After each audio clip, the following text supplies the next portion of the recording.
This will be part two.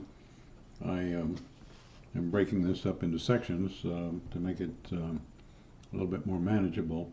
But with regard to the things that we normally would think about related to disorders of the spine, and it's not limited to this, like a herniated disc, spinal stenosis, osteoarthritis, degenerative disc disease, facet arthritis, things of that type that so many of our clients deal with are now going to be dealt with in this new set of regulations, which I indicated in part one, are going to be effective the first part of April 2021, so coming up in about a week.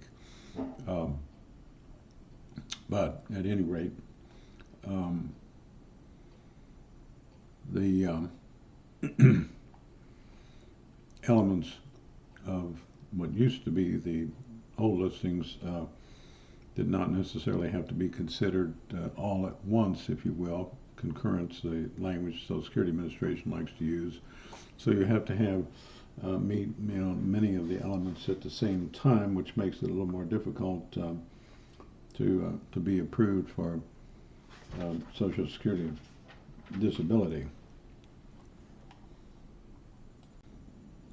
I'll try not to use too many of the fancy medical terms that Social Security Administration uses, but we have to use some of those.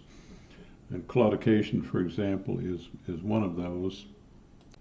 But certainly a symptom of claudication would be that if a person walks, let's say, a half block, and then they have significant pain and weakness, so that might be considered as an element of what Social Security Administration calls equivalence.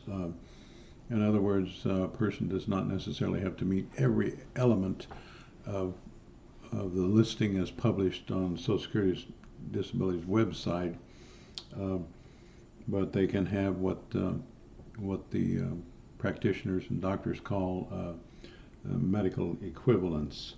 And paresthesia, for example, paresthesia is typically where a person feels pins and needles, and they have abnormal symptoms related to that, and that can help lead to an approval based on medical equivalence. And we will look for things of that type, of course, in your medical records as we do the analysis of your claim.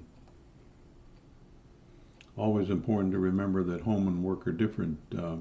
Your doctor might say, well, you're able to do pretty well walking around your home, but walking around your home and being able to walk in a job setting for 8 hours a day, 5 days a week on a full-time basis can be a totally different set of circumstances and problem for you. Considerations that may be important to the approval of your claim. Your doctor might even say, well, gee, I told that patient of mine, told you, the patient, to use a walker. But the doctor didn't write a prescription for the walker because, as I said earlier, the prescription is not necessarily required anymore. But the need, and that could be considered as meeting the medical need if the doctor says, well, yeah, I told my patient to use a walker. And of course, in some cases, the patient can't use a walker because they may not be able to afford the walker, or they may not be able to find one. And on the other hand, at the other extreme, there have been we've had experiences where people have found walkers in a trash bin, a recycle container, or whatever. And so the point is not necessarily to have the prescription any longer for the walker, but if your doctor said, oh geez, I've been telling my patient to use that walker, and that would be sufficient for meeting the requirement that shows it's medically necessary. And then if you are dealing with a fracture, broken arm or whatever, it's going to depend on the nature of that, because the Social Security Administration still has a 12-month requirement. Your your medical problem is going to have to either last for 12 months or be expected to last for 12 months. Now, the key word there is expected.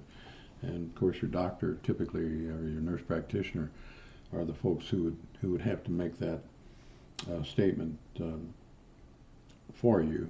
And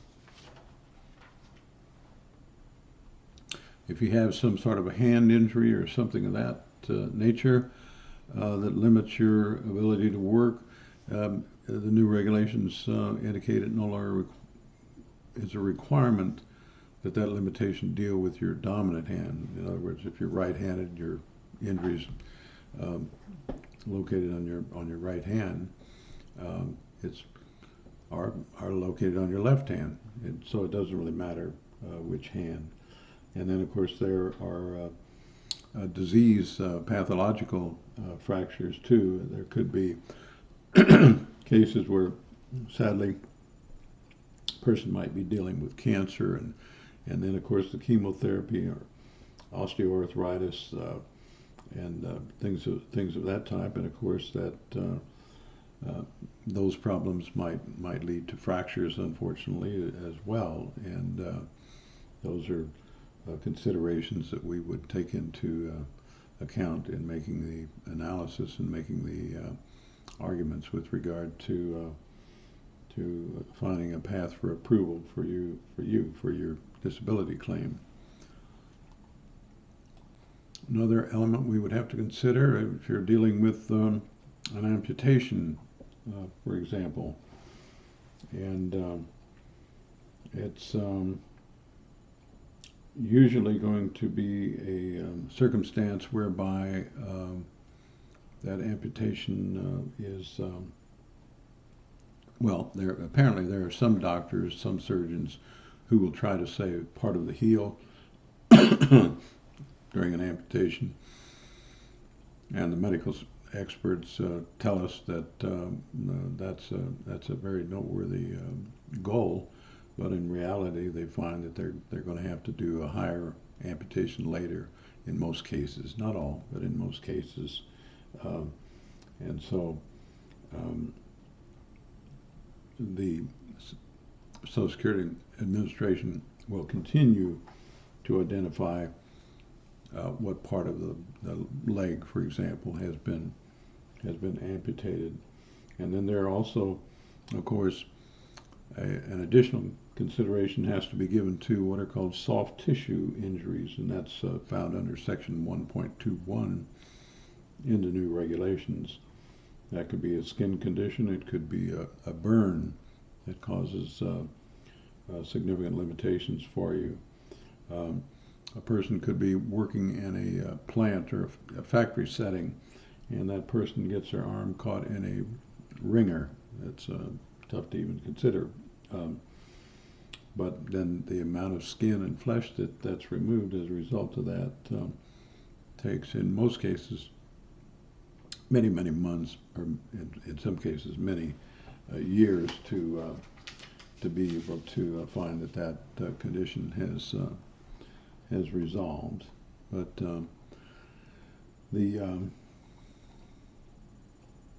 additionally, we always have to give consideration to what's called continuing disability reviews. Let's assume you've been approved for your disability, and now down the road a year or two later, Social Security Administration may send you a letter saying they need to review your claim.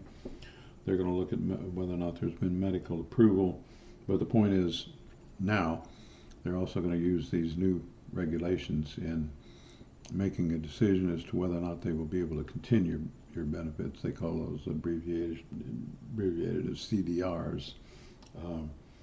And consideration is going to be given to other kinds of medical problems. So one being called what they call clauda equinus, and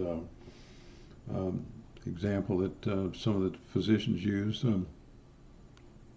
sounds a little strange, but these cause problems for us as human beings. In some cases, there are certain nerves that we might have in our body that we as human beings do not necessarily use all the time. The example that's often given is that, say there's the way a dog is able to move its tail.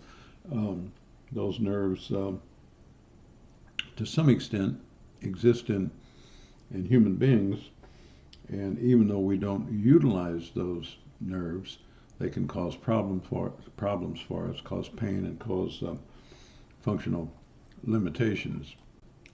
And again, with regard to that category, those nerves do not typically show up on any kind of scans, MRIs, or other kinds of imaging. Social Security Administration, of course, will be required to give consideration to your age as well. I mean, if you're, for example, an older person and you have a hip fracture, it can take 3 months, 4 months for that problem to heal and resolve. If you're a young person, you might be able to see a resolution of that in a period as short as 4 to 6 weeks. And then with regard to failure to follow medical advice, Social Security Administration often denies people because they say they're not following the treatment plan that their healthcare provider has put in place for them. And but it's important, and we will take that into account in our analysis of your claim, because, for example, as I indicated earlier, your doctor may say, well, gee, you should have been using a walker, but again, maybe you don't have any way to get the walker. Maybe you can't afford to buy it. Maybe you just don't have any way to get it. So the reasons for not following the treatment plan can be very significant in determining whether or not that becomes a controlling factor in the administrative law judge's decision making.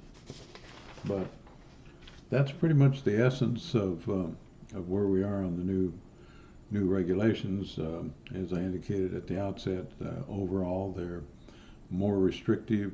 Some of the elements of the listing have to be concurrent. Fancy way of saying they all must be, you must be dealing with all of those at the same time, as opposed to the earlier listing, adult listing, which said that you could be dealing with some of those elements at different time intervals. But with that, I will stop. I can be reached at 800-900-4440, at Herman Advantage at Gmail. That's HERMANN Advantage at gmail.com. Herman Advantage, HERMANN Advantage at gmail.com. So let us know if you have questions. Let us know if there's anything that we can help you with, and we'll be glad to be responsive to whatever your inquiries are. So we'll thank you for watching this, and let us know if we can help you with this particular set of medical problems or other medical problems that you're dealing with, so that I've been doing Social Security disability work for the past 25 years, and am blessed to be able to enjoy the work that I do, and with that blessing comes a never-ending thirst for new knowledge and new ways to find approvals for your claim. So again, thank you.